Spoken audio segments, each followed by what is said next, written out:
যদি এই কথাগুলো শুনে আপনাকে একটুও হাসাতে না পারি তাহলে আমি নিজেকেই একটা থাপ্পড় মারব। চুইং গাম চিবাতে চিবাতে হঠাৎ মনে হলো পেটও হয়তো ভাবছে এই লোকটা আসলে কি খাচ্ছে, জিনিসটা নিচেই তো নামছে না।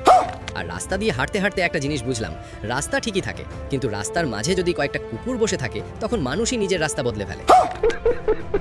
গরমের অবস্থা তো আরো মজার। রাতভর পাখার দিকে তাকিয়ে থাকলাম, তবুও ঘুম এলো না। তার উপর মশারা কানের কাছে এমন শব্দ করছে যেন সারা রাত তাদেরই পার্টি চলছে।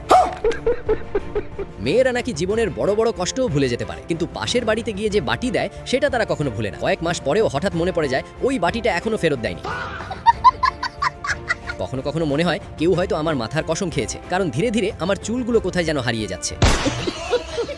আর যদি কোনো মেয়ে আপনাকে একদমই পাত্তা না দেয় তাহলে দুঃখ পাওয়ার কিছু নেই, কারণ আপনি মানুষ, গাধা নন যে ঘাস খেয়ে খুশি হয়ে যাবে।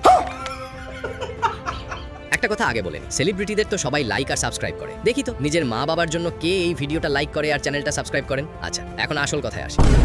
আর আত্মীয়দের স্ট্যাটাস পড়লে তো আরো মজা লাগে। এত ভালো ভালো কথা লিখে রাখে যে মনে হয় তারা পৃথিবীর সবচেয়ে ভদ্র মানুষ, কিন্তু যারা তাদের কাছ থেকে চেনে তারা আসল গল্পটা ভালোই জানে।